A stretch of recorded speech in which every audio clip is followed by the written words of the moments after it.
Saudara dan saudari yang Tuhan cintai, selamat pagi dan selamat bertemu lagi dalam renungan harian dari Paroki Santo Fransiskus Assisi Apeo, edisi hari Kamis, tanggal 20 Maret 2025, dalam masa Prapaskah yang kedua.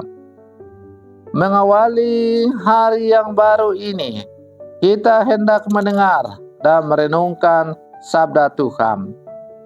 Marilah sebelum kita mendengar dan merenungkan sabda Tuhan, kita berdoa. Dalam nama Bapa dan Putra dan Roh Kudus. Amin. Allah Bapa Maha Kasih, Engkau mengasihi kami tanpa syarat dan mencari kami yang tersesat. Arahkanlah selalu hati kami kepadamu dan berilah kami roh-Mu agar kami semakin teguh dalam iman dan bekerja keras dalam karya cinta kasih. Bersabdalah ya Tuhan, kami siap mendengarkan.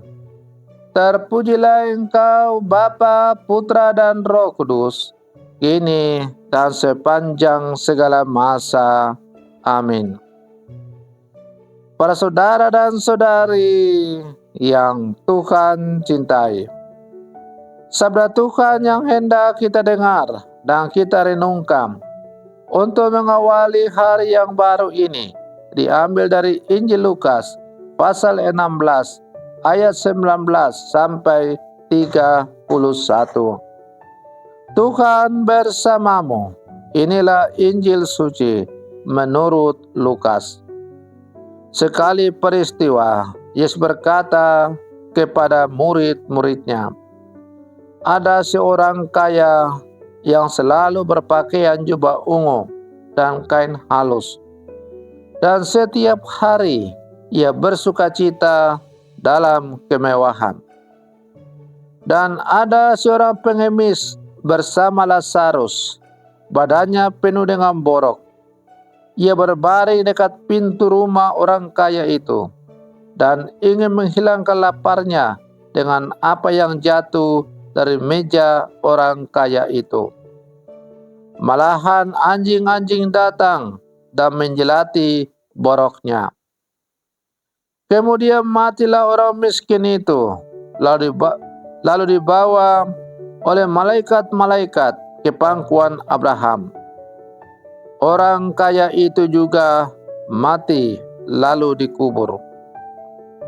Sementara menderita sengsara di alam maut, ia memandang ke atas, dan dari jauh dilihatnya Abraham dengan Lazarus duduk di pangkuannya.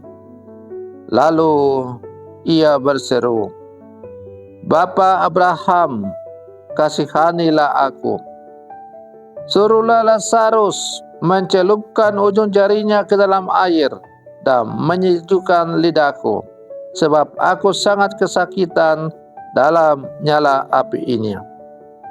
Tetapi Abraham berkata, Anakku, ingatlah, engkau telah menerima segala yang baik semasa hidupmu, sedangkan Lazarus segala yang buruk. Sekarang ia mendapat hiburan dan engkau sangat menderita.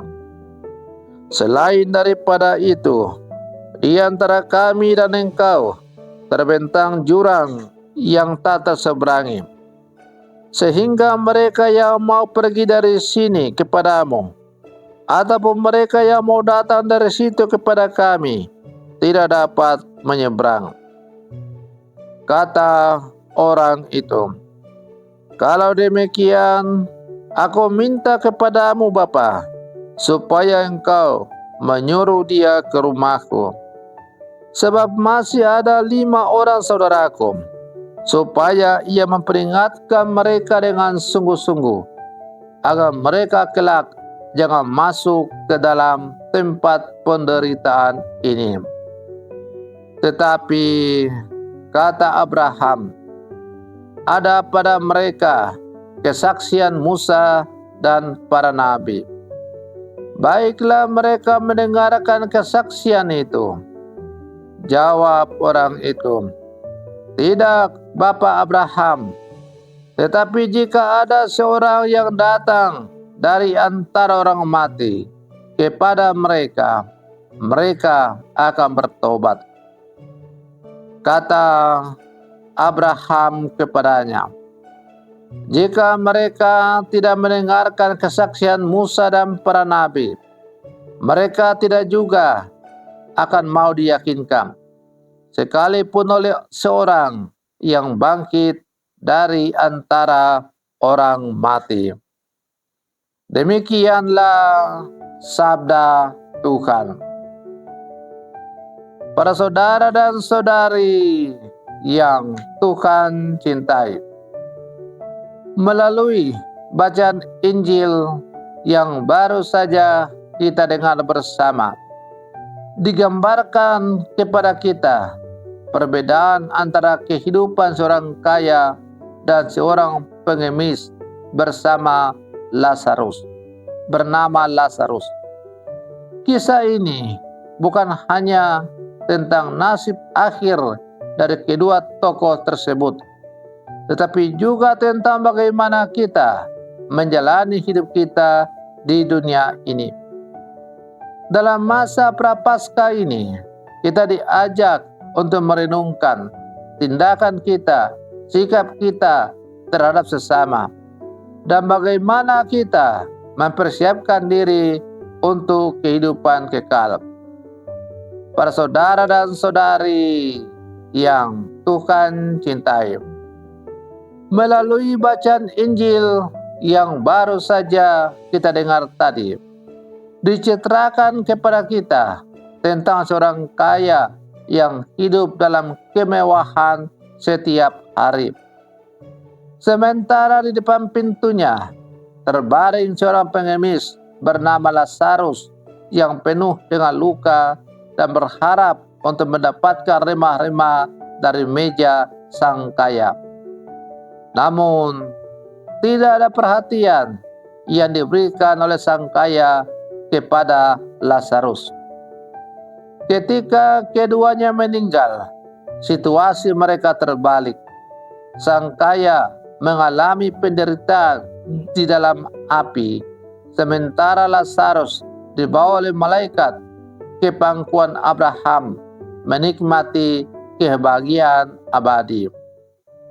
Para saudara dan saudari yang Tuhan cintai, kisah ini mengajarkan kepada kita beberapa pelajaran penting.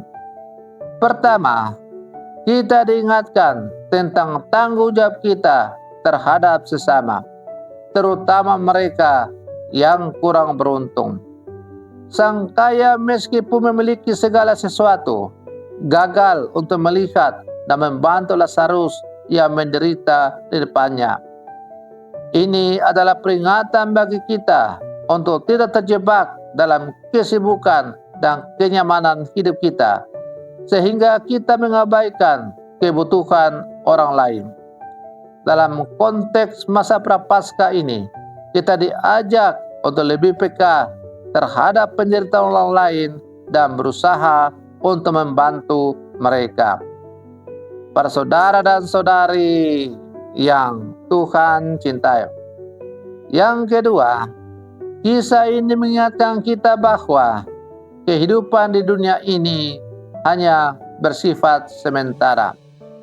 Sang kaya yang hidup dalam kemewahan tidak dapat membawa apapun ke dalam kehidupan setelah kematian. Sebaliknya Lazarus yang menderita di dunia mendapatkan penghiburan dan kebahagiaan di sisi Abraham. Hal ini mengajak kita untuk merenungkan nilai-nilai yang kita pegang dalam hidup ini. Apakah kita lebih fokus pada kekayaan materi dan kesenangan duniawi, ataukah kita berusaha untuk hidup sesuai dengan ajaran Kristus yang mengutamakan kasih Allah, pelayanan, dan keadilan? Yang ketiga, Kisah ini juga mau menunjukkan bahwa setelah kematian tidak ada lagi kesempatan untuk mengubah nasib kita. Sang kaya meminta Abraham untuk mengirim Lazarus untuk memperingatkan keluarganya agar tidak mengalami nasib yang sama. Namun Abraham menjawab bahwa mereka sudah memiliki nabi-nabi dan tulisan-tulisan yang dapat memperingatkan mereka. Ini mengingatkan kita bahwa kita harus mendengarkan suara Tuhan dan bertindak sesuai dengan ajarannya selama kita masih hidup. Maka hidup ini adalah sebuah kesempatan yang diberikan oleh Tuhan. Karena itu, selagi masih ada kesempatan, jangan pernah kita sia-siakan hidup ini. Mari kita berlangkah maju bersama, bergandengan tangan, mewujudkan iman kita dalam kehidupan kita sehari-hari. Semoga pada akhirnya kita menikmati kebahagiaan sebagaimana yang dialami oleh Lazarus. Selamat pagi, Tuhan Yesus memberkati.